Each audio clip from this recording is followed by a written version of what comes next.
think that's kind of the only one that's a true wash.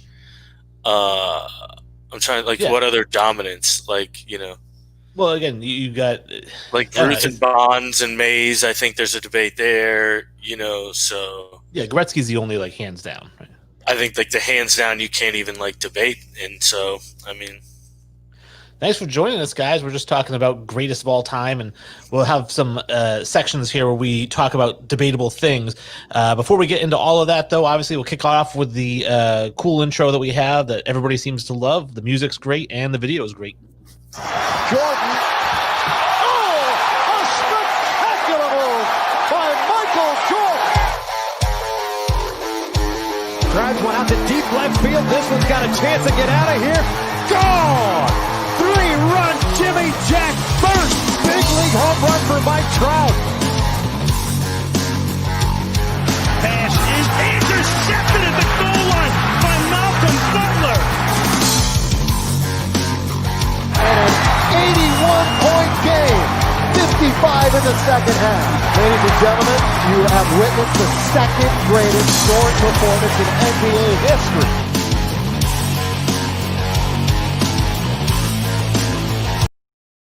What's going on? Thank you for joining Infinity Sports. I'm Wayne G, joined as always by Sully. Oh, did you freeze on me? Popping? Oh, there you go. I think so. Sully's joining me here. Obviously, we have a really cool show today because we're going to be experimenting something. You guys get to be the guinea pigs for this new experiment. So we're going to try that out. We also wanted to let you guys know if you are watching us, you are probably watching us on Facebook Live, but you can also find the show on iTunes, Spotify, and Stitcher, as well as YouTube. We are on YouTube Live as well, but you can find the full video episodes the following day on YouTube as well. We are also broadcast on the All ACCS network Tuesdays and Thursdays at 1 p.m. If you want to reach out to us, you can find us at Infinity Sports Podcast on Facebook, at Infinity Sports Podcast on Instagram, at Sports Infinity 5 on Twitter, or www.infinitysportspodcast.com. That is our website. It has the links to all of our social media, including YouTube and our store where you can purchase Infinity Sports gear, 12 is greater than 9 gear, the Sully collection. All of it's in stock. Order as much as you want. Christmas time's coming up. It takes a couple weeks to come in, so start thinking ahead, people. Get them gifts, folks. Now, normally we start things off with the news, but we wanted to start off today with a news segment that kind of get us talking about things other than sports, because we kind of do a little bit of a news show, and it's getting a little stale. We think maybe you guys agree or not, but we just kind of go over the news and then it's over, and we need to get our personalities into it more. So I wanted to bring up some things we both love to debate. And we had a section called It's Debatable. And I think the intro video here that you guys see will explain everything. And if not, then we'll explain it once the video is over. It's kind of blurry. That's better.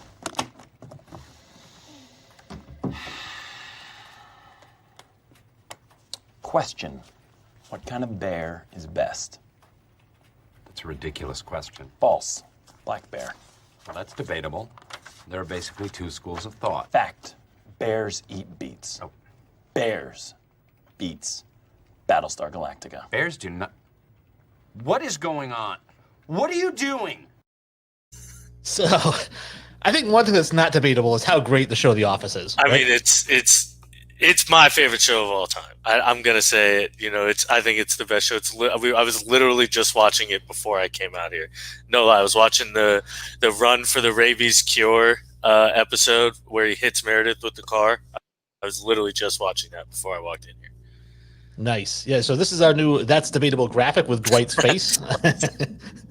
So I think that kind of explains it all. Basically, what I wanted to do is I wanted to come up with a segment where, Sully and I would talk about things that, not necessarily hot takes, but just things that we feel differently than the majority of people feel. And it doesn't have to be about sports necessarily, although I am going to kick off with sports if you don't mind. I was going to throw mine out there first. This is what I've been debating all day today.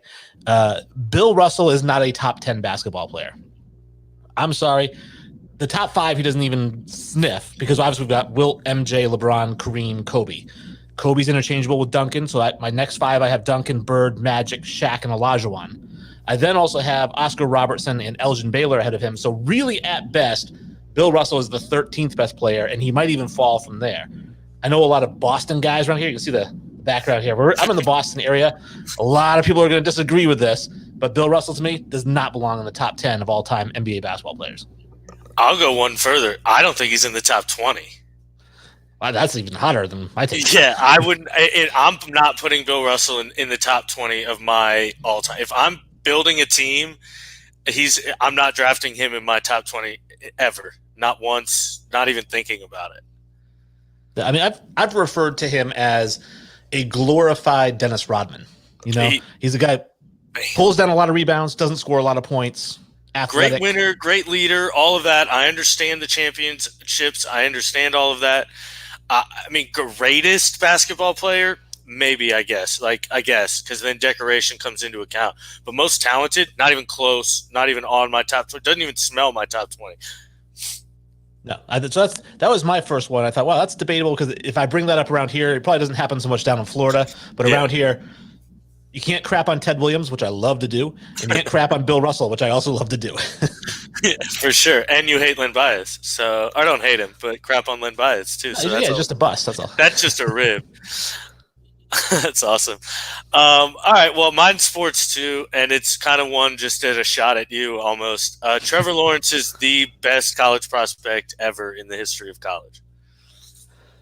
That is very debatable. Yeah, that's a good one. I know that you kind of rate these guys, and you have different grades and ratings for a lot of the guys. I don't know how far back you go. Obviously, when we talk about college achievements, I wouldn't put him even as the best college quarterback in the same realm as Tebow. But when we're talking about prospects, obviously, Andrew Luck was as can't miss as you can get. Peyton Manning was extremely – I mean, Peyton Manning was the number one draft pick if he came out after his junior year, and he stayed for his senior year and had a great year. So this is to me, I think it's tough to say that Trevor Lawrence is a better prospect than, Peyton Manning or Andrew Luck. I think he's better than Andrew Luck for sure. I think he's got a better arm. He's got more winning pedigree. He's won the championships. He's done things like that.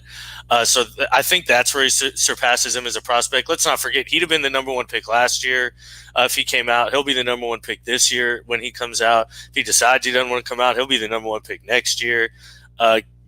Foregoing a catastrophic injury, I mean, he's the best prospect I've ever graded so far.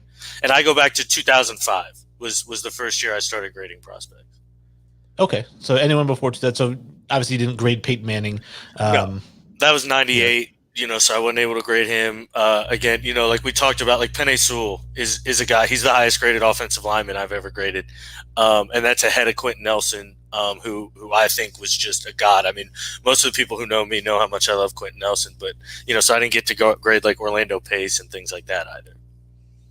Oh, yeah, Jonathan Ogden, those types of guys. Yeah, those types of guys. But, quarterback, I mean, I think Trevor Lawrence just has everything. And he's progressed every year, which I think is the craziest part. Because at 18, he was already the number one pick, essentially. And now he's gotten better. I mean, this year he's playing almost his best football ever right now. So, well, he didn't start as a freshman, right? Didn't he take over for Kelly Bryant? Mm-hmm. And, I mean, forced Kelly Bryant to transfer and essentially led that team to a championship. Yeah. Well, to the championship game, So my next one is not sports related. This is something I've been saying for years and years. It actually ended up with a heated debate in our break room one day, which is that the Corvette is the poor man's sports car. Now, I know they totally remodeled it. It's a mid-engine now, so it's more like the Ferrari. It's the new body style is unbelievably great. They're so dope. But going before 2020 or 2019, whenever the new body style came out, to me, if you bought a Corvette, it screamed of midlife crisis. It also screamed of cannot afford a Porsche, Ferrari, Lamborghini, but I can afford a Corvette because it's less than $100,000, And so to me, it's a poor man's sports car. And I had said that to some people, and in the break room, there was a gentleman who actually owned a Corvette, and he took major offense to it. Because he didn't consider himself poor. He was retired and he had money in the bank and whatever, but he owned a Corvette. And I was like, well, dude, why didn't you buy a Ferrari? It's because you can't afford one, right? Well, that's what I'm saying. The people who can afford the Corvette are the poorest of these sports car owners.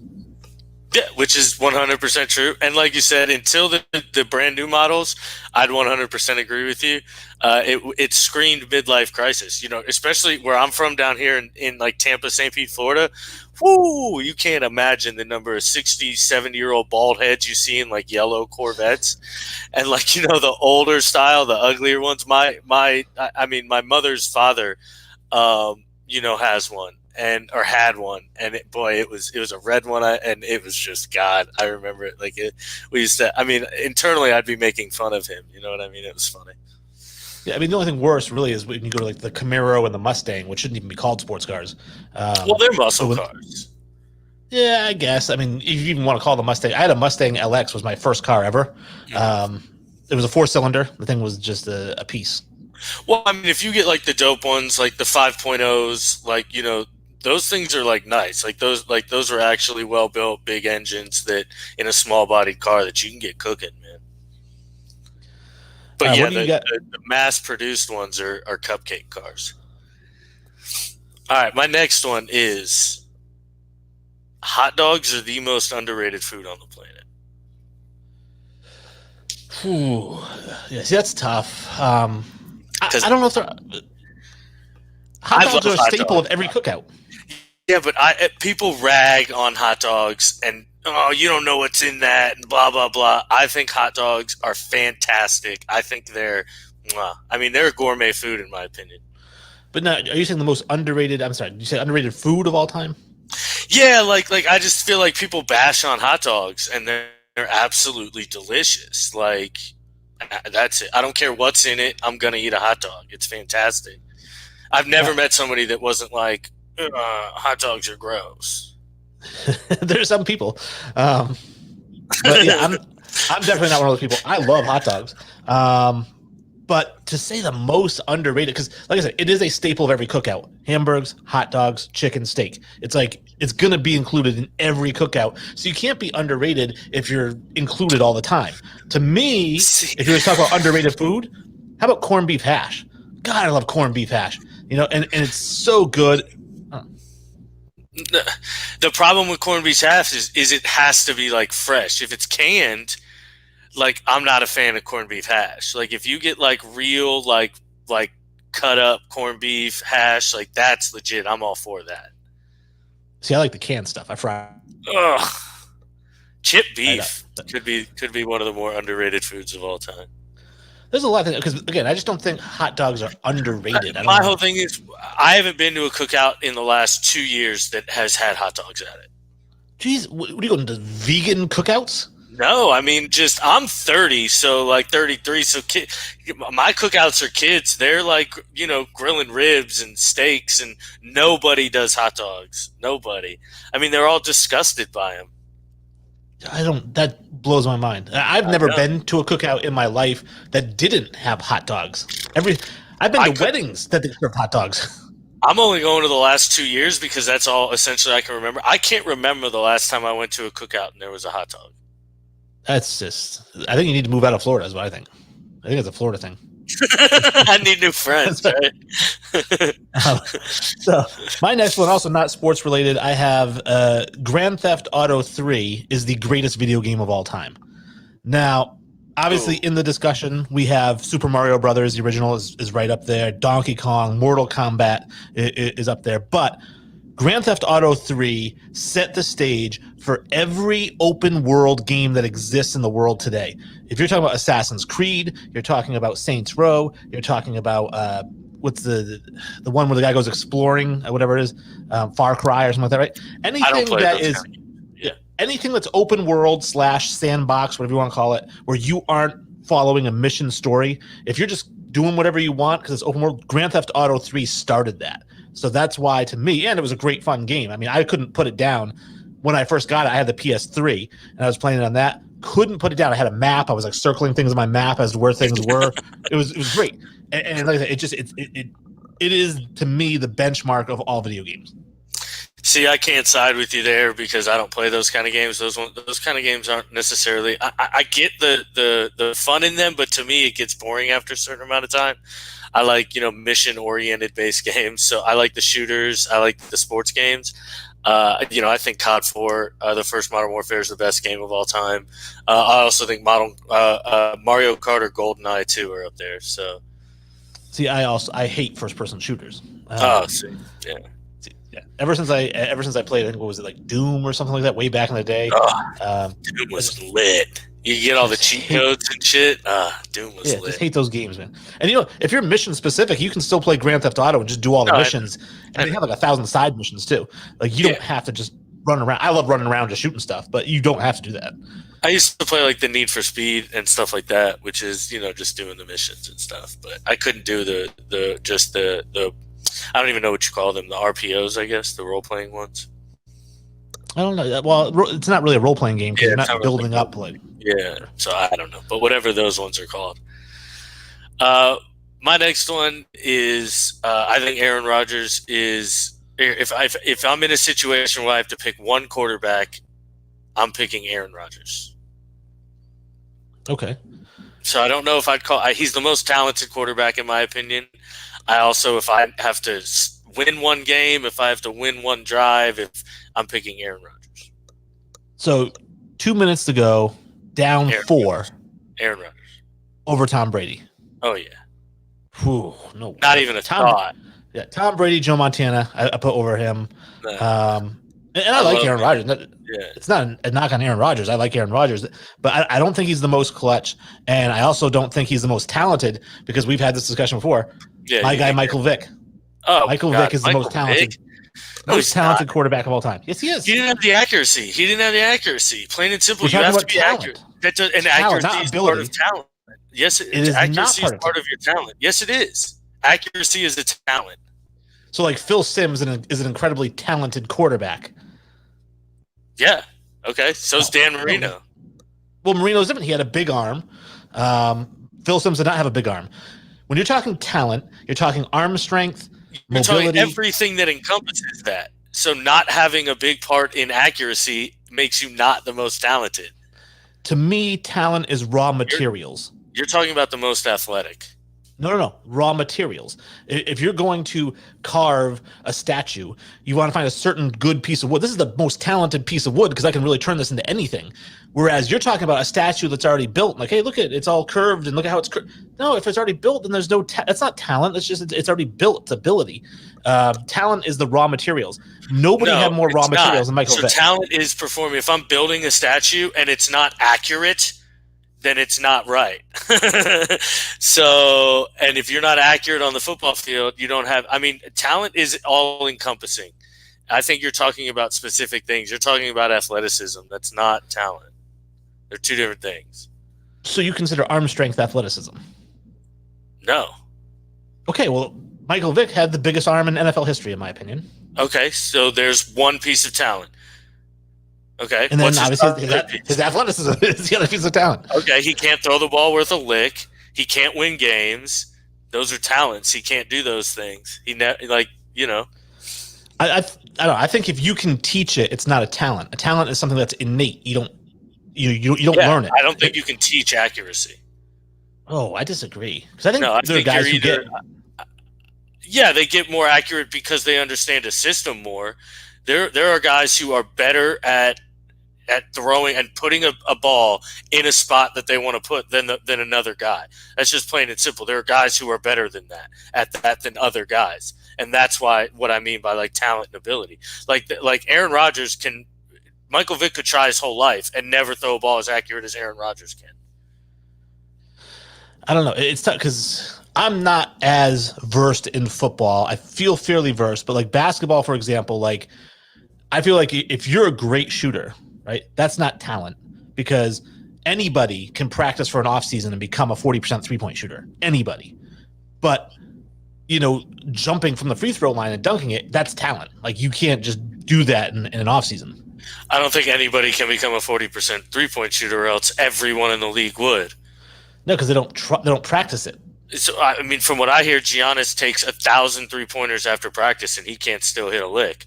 But he's a one lot of the better most than athletic. He's one of the most athletic freaks on the planet, but he still can only shoot 30%. So again, I think it's two different things. I really do. I think that's kind of what we're debating here at this point. Yeah, I guess on that. And let's see, my last one that I had here is actually I had two more, but I'll just go. This one is my last one. Kind of a controversial one. So the Rooney Rule, right? Not everyone loves the Rooney Rule, which if you know what it is, basically in the NFL, if you hire a head coach, you have to interview a minority before you can hire a head coach. So even if you know you want Josh McDaniels as your head coach because he's not a minority, you can't just hire him. You actually first have to interview a minority, then you can hire Josh McDaniels. The idea is not necessarily to get more minorities in positions right away, but they get in that interview process and you start to say, wow, their name gets out there. They've interviewed for these two positions or whatever it is, and it kind of builds. So I actually want to expand on the Rooney Rule. I want to have it where one of the three head coaches, meaning head coach, offensive coordinator, defensive coordinator, has to be a minority on every team. Oh, God. So, I mean, all three of them could be, but at least one of them has to be. I hate that rule. I like it. I think that's a cool rule because I think how are you going to get a head coaching position if you've never been a defensive coordinator or an offensive coordinator? And again, when you've got a whole assistant team of white, coaches, they're the ones, and especially if you win a lot of games, all your white coaches are getting interviews at other places. They're the ones that the guys want. I think by forcing you to have at least one minority as a defensive coordinator, offensive coordinator, or a head coach. So if your head coach is a minority, he can have two white offensive, defensive coordinators, doesn't matter. But at least one of them has to be, and that gives them even more opportunity because now when you're interviewing defensive coordinators, offensive coordinators, I don't have to interview Minnesota's linebacker coach because the DC over in Seattle is, a minority. Yeah, I mean, at that point though, like whenever you force somebody to do something, you're potentially putting a better qualified person behind them, and that's what I don't like. I don't like the fact that a more qualified person, whether he be white, black, brown, whatever, doesn't get a position because you're forced to do something. So that would be my only disagreement with the rule. I think it more needs to happen upstairs than down on the field. I think we're seeing it a ton on the field now. A ton of positional coaches are minorities. A ton of these coaches are coming up the system now and doing the things that they have to do, like you said, become defensive coordinators and things like that first. However, there are very few black owners and GMs, if any. So, outside of Ozzie Newsome, who just left, I can't think of a black GM in football. And then I'm 100% sure there's not a black owner, or a minority owner at that point. So, well, Shad Khan. Oh yeah, that's true. But I think that's where essentially the trickle down effect or more rule expansion needs to be. More front office positions need to be held by minorities. Ownership's tough because now you have to find a minority that has $5 billion or $10 billion, and there's not a lot of minorities on that. Stakes. That's true. You are right. That is true. I mean, I'm not arguing with that. I mean, it's more, I think, like GMs, assistant GMs, the positions that make decisions, I think need to be filled with minorities if possible, where they're applicable. Well, and I would say that the trickle-down effect is a lot of those general managers are former head coaches or assistant coaches. Somebody like a Bill Belichick, who was a coach / GM at the same time. A lot of coaches do that. They're the coach and the GM at the same time. They have that in their contract. So now, it's hard. If you've got a majority of head coaches who are white, and then they're becoming general managers, now they're white, and now they're hiring. It's like, that's why I like that rule of the three, one of the three. Yeah, but there's also a lot of players that are becoming general managers now. We've seen John Lynch do it, and succeed at that level. Theo Riddick, was a tremendous, GM and player personnel director, and I think does a great job on ESPN. And I think he should, get another front office job, and hopefully, more trickle in. Again, I just hate forcing somebody to do something. I guess that's my only problem with it. Well, and I understand that. My whole thing is that we've left it up to them for 75 years and they've done nothing about it. So at some point it's like your kid. If your kid doesn't pick up his room, at some point you just got to make him pick up his room. I mean, I think the growth in the last 10 years has been exponential. So I think a lot has changed in the last 10 years, especially in the league. We're seeing predominantly now, the top, arguably 3 of the top 5 quarterbacks are African-American. So the Super Bowl winning quarterback and the MVP is African-American. The to the NFL is African American at this point. So I think we'll see more, and hopefully we do. Honestly, we do. All right. Did you have any more that's debatable? No, I'm done. Okay, cool. Well, then let's get to. The Astros are fucking trash, and the Rays are going to win, but that's not debatable. Well, we'll get to that.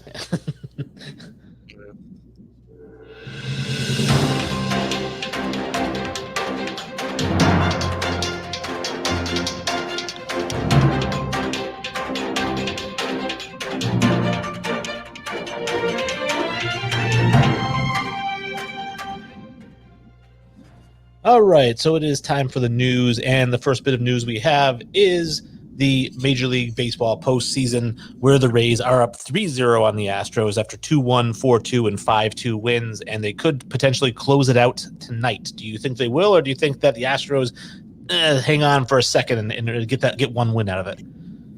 I think we close it. Glasnow's on the mound tonight. And I think he can close it out for us. We're playing really good baseball right now. I think we want to close it out too. I think we've got just as big as of a bone to pick with the Astros as anybody else. So, all right, I'm my dream of the Astros getting back there and winning it without the trash cans looks like it's going to die.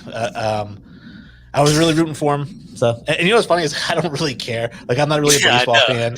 I know. I was just rooting for him to be an asshole.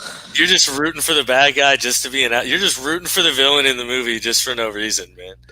Who doesn't? That could be a great debate. Who doesn't root for the villain in the movie? I root for some villains, not all villains. But I love to see Jose Altuve right now. Have you seen him with these yips? So the guy went all season with not a single throwing error. He's got, I think, 5 this postseason, 4 or 5 this postseason now. Oof, Chuck Knobloch. Yeah, exactly. He just can't throw the baseball anymore, and that started the 5-run inning. He made a throwing error to second. An easy throw, and then the floodgates just opened, and we scored 5. Now, before we get to the Braves series, let me ask you, who is your favorite villain? Oh, God. You start talking, and I have to think about that. Because my all-time favorite movie character is Darth Vader. I think Heath Ledger's Joker may be my favorite villain. All right. Yeah. I think so. I'd have to think about it. That's a jump on me, but yeah. And I'm curious what it was, because I watched The Dark Knight, and I love Heath Ledger's Joker. It's so good. And then to watch Suicide Squad and see Jared Leto as the Joker, which was his own spin on it, and that's fine. He doesn't have to, because Heath Ledger did it completely different than Jack Nicholson. Yeah, and then Leto's was kind of completely different than Heath Ledger's. But I don't know. I felt like it was something. Was it because they were too over the top? I don't know. Something about Heath Ledger's Joker. I don't know. I could relate to him or something. I don't know. Exactly. That's really what it was. It was a character you could root for in that situation. I don't know really what it was either. He just did such a good job, and it's got to be him as a person that you just feel you can connect with the character even though he's a villain. Yeah, that's one of the rumors that came out, because they talk about Joker backstories, and they did the movie Joker, obviously, which gave kind of a backstory to the character. Excuse me. In the comics, he doesn't have a backstory. The Joker doesn't have a backstory. So I liked the idea that Heath Ledger's Joker was a former soldier suffering from PTSD, severe PTSD. Yeah. I don't hate that interpretation of it. The skills he possesses and things like that, he had to have some kind of military background, you know what I mean? You would think, at least. It looked like he was moving that way. Braves and Dodgers, they started the game. It's 2-0 Braves. The Braves just pounding the Dodgers, and then 11-0 in the first inning. Yeah. And I was like, wow, that's the Dodgers are actually going to take one here. They just may. I still think the Dodgers could win the series. I still don't think the Braves necessarily have it wrapped up. I do too, actually. I'm not going to lie. Kershaw hasn't pitched. I know he has back spasms, but I mean, I still think, they're going to get Walker Buehler again, and I don't think Atlanta's going to be able to touch him up like they did last time. I mean, he's a stud. So I don't know. I think, if they can get this game, obviously this one's important. Don't blow an 11-0 lead. And then obviously you got to sneak out another one because you don't want to go down 3-1. But if you get it back to 2-2, I think it's in favor of the Dodgers. All right. And outside of baseball, we then get to the NCAA football. One of the big news, obviously, Nick Saban and the athletic director at Alabama, the number 2 team in the country, testing positive for COVID. They have to go home in quarantine. I guess Steve Sarkisian is going to take over for Saban as the head coach of Alabama. But, the SEC was the one who was like, we don't give a crap. We're all playing. We don't care about COVID. And now, of course, the first real football thing that comes up is Alabama. Well, actually, it's Florida. Okay. Florida shut down operations. They're not even playing their game versus LSU this weekend. I saw that game got postponed. Yeah, because I think like 18 of them have fucking COVID. So, and meanwhile, Mullins is like, we want a 90,000 fans packed stadium for our games when we're at home, blah, blah, blah. Yeah, I mean, you knew it was going to happen. It's happened in the NFL. You knew it was going to happen in college eventually. I'm interested to see how they handle it. I'm interested to see what the Pac-12 and the Big Ten do, especially seeing how COVID affects this. Are they still going to play? I mean, I already don't think it's very fair that, now these teams are losing and Alabama and things like or Ohio State and other teams are essentially moving up rankings because other teams are losing that are actually playing. And it's going to be a whole shit show this whole NCAA season, I think. Yeah, I was going to say, Ohio State's rated 6th in the country. There's 0-0. It's like, how is that? How? Come on. I don't know. Well, it's the sports writers, I guess. I mean, it's not like the computerized thing that figures it out. Still, it's shit. What they're just going to show up, win a random game against Iowa, and be the number 2 ranked team in the nation. Well, Clemson made a statement, 42-17 over number 7 Miami. I mean, just completely annihilated them. So I don't think Clemson looks like they could lose to anybody. But I guess once it gets to the playoffs, you never know. It's 1-game playoffs. Yeah, you truly never know, but I mean that team's just they're so deep at every position. I mean, it's just their defensive line is just deep and so young, and then Travis Etienne is just an NFL player playing in college right now. He's just bigger, stronger, faster than all these defensive players, and then obviously it helps when you've got the best ever in Trevor Lawrence. I mean, the guy just makes great. He just makes great decisions, and he's just really, really good, man. He's just good. I was surprised to see. Especially North Carolina is ranked 8th in the country. I mean, when's the last time we saw UNC way up there? They got their quarterback's a stud. He's probably the number 1 pick next year. He's a stud. And then their running back, I can't remember. It's Hart, I believe.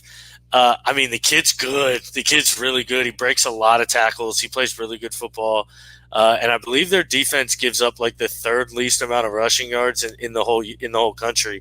So I haven't had a chance to see him play yet, but I know they've got a couple prospects that are just really good, the quarterback especially, and that's what matters in college football. All right. And what else did I have here for college football? Because we never taught college football. We rarely do, yeah. Which is a shame. Do you think this COVID thing with Florida may have actually come at the right time because they just lost 41-38 to Texas A&M? So maybe going into LSU, it's kind of like, oh, well, this before we play LSU, maybe a few guys are sick. Maybe, I think we would have beaten LSU. I think we should have beaten. I say we. I'm a big Florida fan. I think we should have beaten Texas A&M, obviously a last-second field goal. Our defense has gone to shit. We can't find a guy to brush the passer, which is the real issue. But, Kyle Trask is the boy's playing himself into an NFL team right now. He looks like a legit player, a legit stud. Kyle Pitts is just I don't think we've seen a tight end this good in a long time. He's going to go top 10 for sure, I think. So – well, here's a question for you as a Florida fan, because here's something I've always wondered, which is why so many people hate Tim Tebow. Because my whole thing is looking at LeBron James. I tell people LeBron James is a great player, but I understand why people don't like him because he's kind of a douche when he talks. There is no better player in sports maybe to root for than Tim Tebow. And yet it's literally like LeBron. There's like half the people hate him. And I don't understand. Why do you hate this guy? I don't understand it either. I mean, people hate winners and love to. Are you getting that? Yeah, I'm reading this here. It says, we're having trouble streaming to Facebook. This may be an issue on Facebook's end. It is possible the stream was ended or deleted on Facebook. We'll keep trying and let you know if it's resolved. Please check Facebook to ensure the stream looks okay. If this continues for a while, try creating a new broadcast or just remove this destination. Oh, okay. So this is for the All Access Sports. Okay, so it's still streaming on RTF on our page. On our page. Okay. Yeah, so yeah. It's just not streaming on the ACC network. Yeah. So yeah, my apologies. What were we talking about? Why people hate Tebow? That threw me. Oh, I honestly have no idea. I mean, obviously, I'm going to throw some opinions out here. I think the Christian thing doesn't help. Whenever you blast any religion, you're going to get hatred from a side that doesn't like that religion, fair or unfair. And then just all the success he had, I don't think people liked. And I mean, there's going to get haters at that point. And then also, for all the success he got, he should have never been drafted where he was. First round pick is just insane for a guy who can't throw the football. Well, again, and we can blame Josh McDaniels for that. There's no reason to hate Tebow that he got picked in the first round. No, I don't hate him, but. And I also look at like the fact too, like you said, the success. And you remember, like obviously, from the minute he walked on to training camp, people were clamoring, "We want Tebow. We don't want Kyle Orton," which I don't blame. I don't want Kyle Orton either, But so like we want Tebow. We want Tebow. And McDaniels really wouldn't play him, which surprised me because he took the guy in the first round, but he wouldn't play him. And then John Fox took over after McDaniels got fired, and I think they started off 0-4 or something like that. And he was like, all right, fine. We're down 30 points. Here's Tebow, everybody. Let's see what he can do. And he scored 30 points and a half and tied it up and almost won the game. And you had to give him and then he won 7 in a row or whatever it was, 6 in a row. And it was like, all he does is win, But it's like, and the more he won, the more people hated him. And I was just like, and yet after every game, like we talk about the religious thing, and I'm not a religious guy at all. But like, if at the end of every press conference he says, thank you, God bless. Really? Does that bother you? I mean, I don't know. No, but it does bother some. And just like the way he was so open about it, like I remember the John 3:16 he used to wear that they banned him from wearing. And then, the Tebow, the kneeling, obviously, that was a whole thing. Like, whenever you have that much kind of, I guess, any kind of camera time, you're going to get, haters essentially. Yeah. I'm surprised more deserved or undeserved. I'm surprised more teammates didn't come out after, it didn't work out for him because he seems like the kind of guy that you would follow into the fire. Like if he's the leader of your team, like you're following him. 100%. And yet after he was, after Denver moved on from him with Peyton Manning, it was like people were like, oh yeah, music to my ears. Glad we have a quarterback who can throw the ball now. And it's like, oh, I guess so much for this guy that kind of got you to the playoffs and got you to win a playoff game. Exactly, and brought you back into overtime and beat the Steelers. So. NBA offseason. It's finally an offseason after 385 days of a season. I mean, literally, since last October is when the season started. But no, some NBA offseason news. Jeff Van Gundy, I guess, interviewing for the Rockets. I don't like it. He already coached the Rockets at one point, and I know him and Mark Jackson, somebody said on Facebook, they said, why is him and Mark Jackson trying to one-up each other in this broadcast? Well, because they're both going for the same jobs, so they're trying to show they know more than the other one. But I don't like Jeff Van Gundy. He's not a favorite of mine. Mine either. If we're talking about head coaching candidates, he's probably, really far down on my list. I'd rather have Tyrone Lue. So, yeah. I mean, I'd rather have his brother, Stan Van Gundy. Yeah, for sure. And then the other NBA offseason news. This is something that I've been arguing with people about, the NBA low ratings for the finals, right? And people are like, oh, the ratings are low. It's because of all the messages and all this stuff. Well, I went through and I looked at all the ratings each day of the finals. The NBA finals were the highest rated show in all of television every day, except for the one day they went up against the NFL. Other than that, the NBA finals was the number one watched thing on television. And so, yes, ratings across the board for Friends and Seinfeld and whatever else you're watching, it's all down, but the NBA finals were still the highest rated show. So how can we say like the ratings are down? Because they are down from last year's ratings. Right. Well, but everybody's down. Yeah, I understand that, but less people are watching basketball right now and more people are watching football, plain and simple. I think I don't know if it's the message or what it was, or just people don't like the. I mean, there's plenty of people who are calling it the COVID championship and things, the COVID Cup and things like, and they just don't care, plain and simple. But I mean, you can't argue that ratings are down, and I mean, what the cause of that is, you can only speculate at that point. The bubble championship. I saw somebody say that LeBron's 3-6-1 in the finals. Yeah, I saw that come 3-6-1. Like, you could argue. You're just trying to argue anything you want at this point. Yeah, it's a shit. So I kept saying, all right, let's take away one of Tim Duncan's then, because he played in a shortened season. So yeah, right. He only had four. He's 4-0-1. Yeah. No, actually, he lost LeBron, so he's 4-1-1. Yes, maybe something like that. 4-1-1. Yeah. Anyways. So in the last bit of news thing I had, NFL news, Le'Veon Bell gets released by the Jets. They couldn't find a trade partner for him, so he's a free agent. He's out there. I would think there would be a pretty good-sized market for this guy. Oh, for sure. I hear the Chiefs are interested. I've heard a bunch of links to a bunch of different teams, the Bucks for some reason.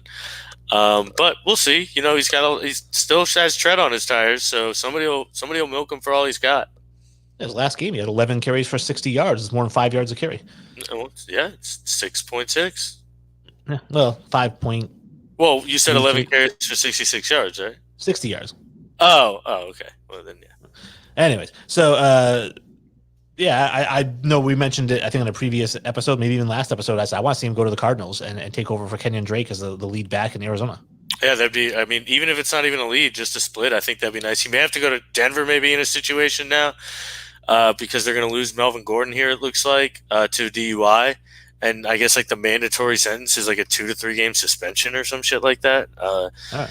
So maybe he goes there and fills in while Phillip Lindsay's down and Melvin Gordon are down. Who knows? They may have to do it out of desperation. I also heard New England links too. So yeah, I don't know. Well, I don't love Sony Michel. So. Yeah, but so Cam Newton joins the Patriots on Thursday, and so he should be ready to go on Sunday. So finally, get to see the Patriots play. Very excited for that. Even though I was kind of looking forward to Stidham being the starting quarterback for a game. Whatever, we'll get Cam back in there. Stidham will be the starter next year. He finally had his shot. Like, this is Stidham's shot to show it, and nope, game got delayed. Sorry. Yeah. So that brings us to our ratings here, our predictions. We did good last week. Both of us went 7-5. Actually, I think 8-5 actually, because we both got the Monday night game right. Oh yeah, that's right. So over under, we do over under and versus the spread.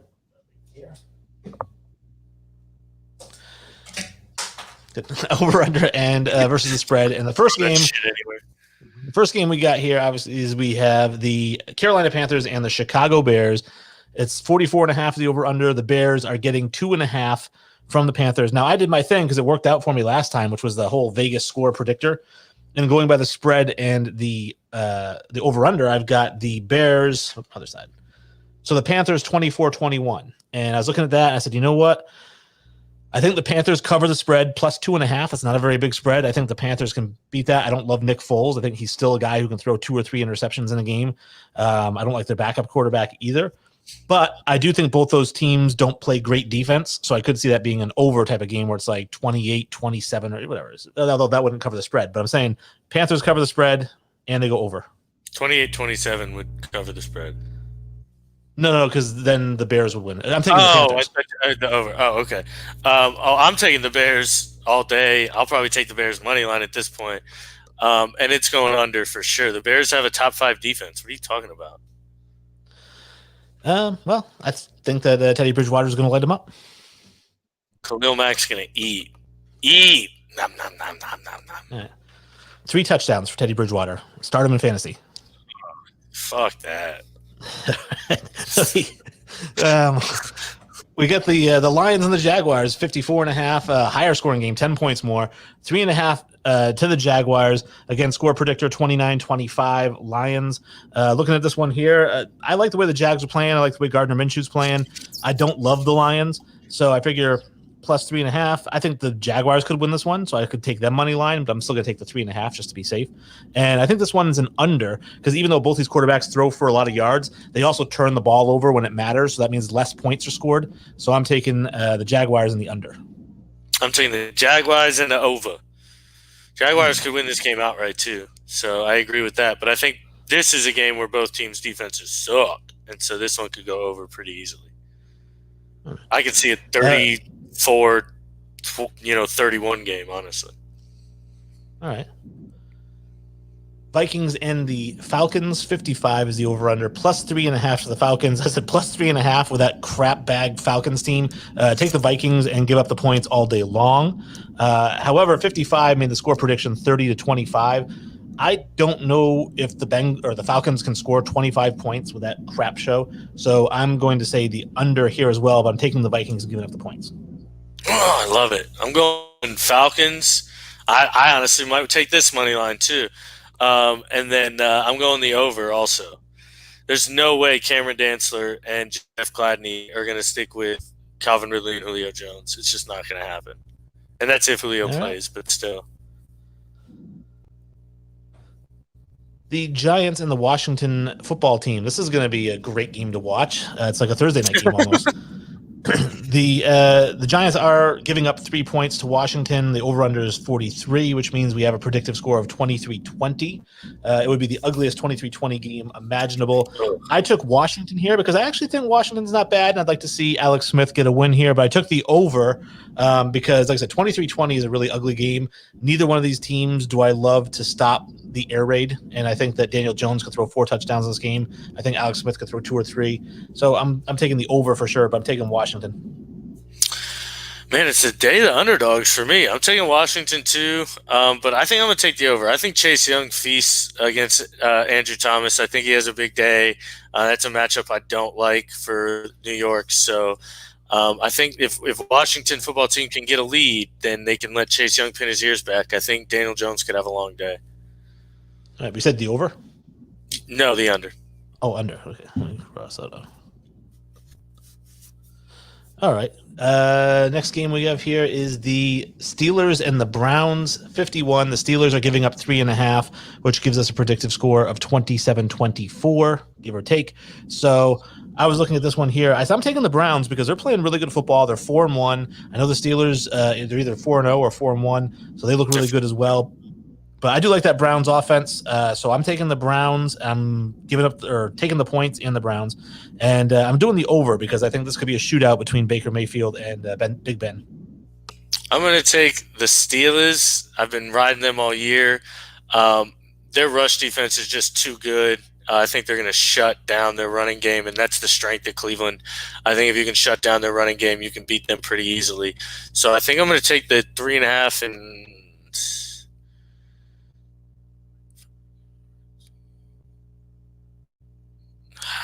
I'll take the under. Under. Okay. Next game on the docket, we have the Ravens and the Eagles. This one's a 7.5 point game, 47.5. So they're expecting it low scoring. It actually works out to 28-20 ish.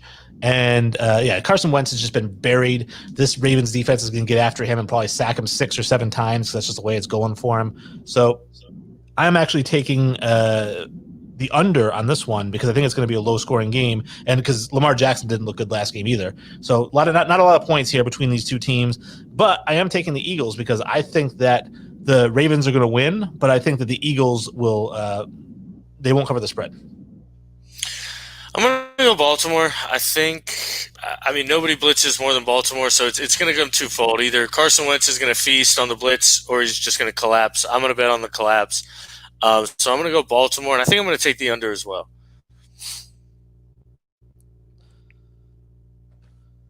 The Colts are 7.5 point favorites over the Bengals. Over-under is 46.5. Predictive score 27-20. Looking at this game here, I actually took the Bengals because, again, 7.5 is a lot of points, and I do like Joe Burrow and what he's doing there.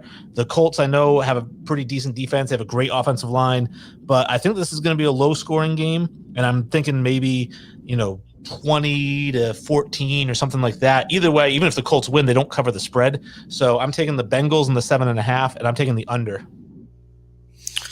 I do think this one's going to be close, but this one could easily be 24-14. You know what I mean? And they lose by 10, and it's still technically a close game.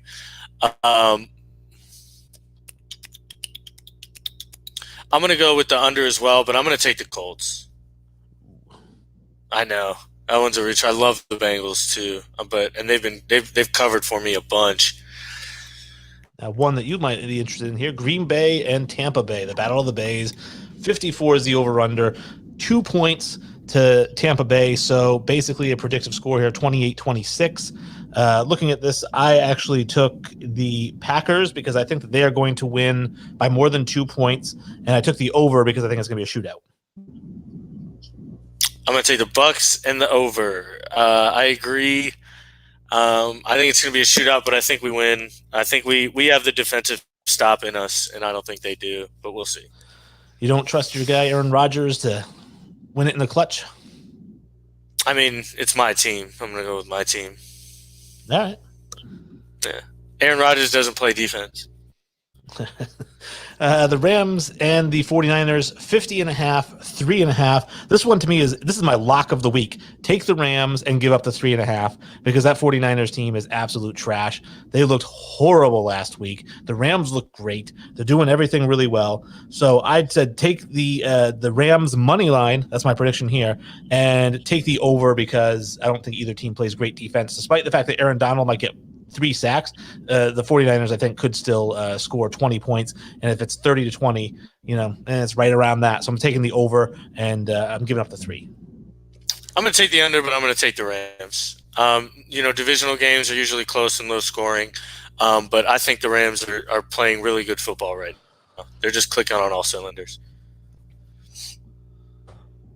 The Dolphins get 8.5 over the Jets and 47.5. Well, so this is a game. I mean, you said the Jets could play Washington and lose all 16 games if they played them. It's just such a bad team. So I actually took the Dolphins because I think they are going to cover that 8.5. Fitzmagic threw for 375 yards, whatever it was last week. 49ers by 30. Yeah, he's going to completely shred the Jets team. However, I took the under because it could be 35-0, and that won't cover the spread. I agree, 100% on both sides. I expected maybe a 28-7 game. My game here, the Patriots get 8.5, or they give up 8.5 against the Broncos, 45.5. Now the Broncos, we knew that Cam Newton's coming back. We mentioned this, so that's good news for the Patriots. But the Patriots are kind of a grinded out team. They run their quarterback. They run 3 different running backs. They throw short passes. They aren't really a deep attack team. So on here, I went with the Broncos because I think the Patriots are going to win, but I don't think they're going to beat them by 8.5. I think this could be like a 24-20 type of game, which puts it right around the spread, but I went a little bit over the spread with these teams. Even though I think New England's defense could potentially shut down Denver, I'm taking the Broncos and the over. I'm actually going to ride with your Patriots, I think. No Melvin Gordon, too, I think is going to be a big deal. So I think it's going to be I'm going to take the under also. I think this one could be a 24-10 game, maybe even a 21-10 game. And the last game we are predicting is the Cardinals and the Cowboys, 54.5, 2.5 to the Cowboys. Now, I've been riding the Cardinals and Kyler Murray all year. I'm not about to stop. I think they beat the Cowboys by more than 2.5. Sorry, Red Rocket. I just don't think you're going to cover that spread. And I went with the over because I think that it's probably going to be like a 35-28 game or something like that. I'm going to go with Cowboys here. I like Andy Dalton. I think he's a more than serviceable quarterback. I think Ezekiel Elliott's going to feast. I think they actually win the game. So I take the Cowboys in the money line, honestly. And then I will take the over as well. Well, based on the way it's going, either one of us is going to do really well this week, and one of us is going to do really bad. This week. I'm going to go with me doing really well because you suck. I don't know. I had my Vegas score predictor. I'm telling you, that worked for me last week. Yeah, we'll see. Yeah, we'll see how it does. So that kind of wraps up the show. Actually, we got 7 minutes. Obviously, there's nobody really watching. But how can we close out the show here for the last couple minutes? I mean, people won't get to hear it on the All ACCS network because they cut you out for 7 minutes of commercials at the end of the show. Those sons of bitches. I don't know if I think we covered everything. Hopefully, everybody liked the That's Debatable. Yeah, for sure. I mean, hopefully people like that. I mean, I kind of liked it. It's nice to just throw new things out there. stir up some conversation. You know what I think stirs up the most of our conversation, and it seemed like during this show, a lot of movie talk. I love talking movies. So whether it's talking about your favorite villain or just talking about, actually one of my That's Debatables was going to be that Pulp Fiction sucks. Because that's one of my. Oh Jesus Christ! I don't even. It's so good. It's not good at all. Samuel L. Jackson's good. You take him out of that movie, and it's like taking Aaron Rodgers off the Packers. Man, I think there were a lot of good parts in that movie. No, I don't know. To me, and I've said this a number of times, I'll say it to close the show. Quentin Tarantino is a coffee house director. He puts together movies, whether it's Pulp Fiction or Reservoir Dogs or what have you. He puts together movies that if you wear a turtleneck and a beret and you get your coffee at a place called Tom's Coffee House, you read your poetry at open mic night, you probably like Quentin Tarantino movies. But those people feel like he's sold out, I think, for Django Unchained and for Inglourious Bastards, which were both great movies and appeal to a mass audience. And when you're one of those coffee house nerds, you hate movies that appeal to a mass audience. So I think that Tarantino sold out a little bit in those two. I'd love to see him continue doing that, but most of his original stuff is garbage. I don't know. I liked a lot of his stuff. I'm a big fan of his. I think Kill Bills are fantastic. And then what's the Sicario too? I think is incredible. So. See, I'm the guy who would go into that coffee house and be like, "Hey, do you have any Michael Bay stuff?" And he'd be like, "Yeah, who's this guy?" Hey, there's nothing wrong with Michael Bay. No, I love Michael Bay. Doesn't he do the Bad Boys? I don't know. Did he? I thought he was the Bad Boys. That'd be sick. I love Bad Boys. I know he was the Transformers director. Yeah, then I think so because he's big on explosions, like lots of explosions. Yeah. And then the other guy, J.J. Abrams, is the Star Wars. Star Wars. Yeah, and then now Favreau, which was Favreau doing Star Wars? Yeah, he does the Mandalorian. I know he does Mandalorian. Yeah, and I believe he's going to be working on the new Star Wars as well. Because Mandalorian's, been done so well and it's so incredible that I think that now they're going to be like, hey, bring that shit over here. Mandalorian new season drops in 6 days. Cool. Yeah, I'm looking forward to that. What I'm looking the most forward to is actually not Mandalorian. It is Cobra Kai season 3. Yes. In January.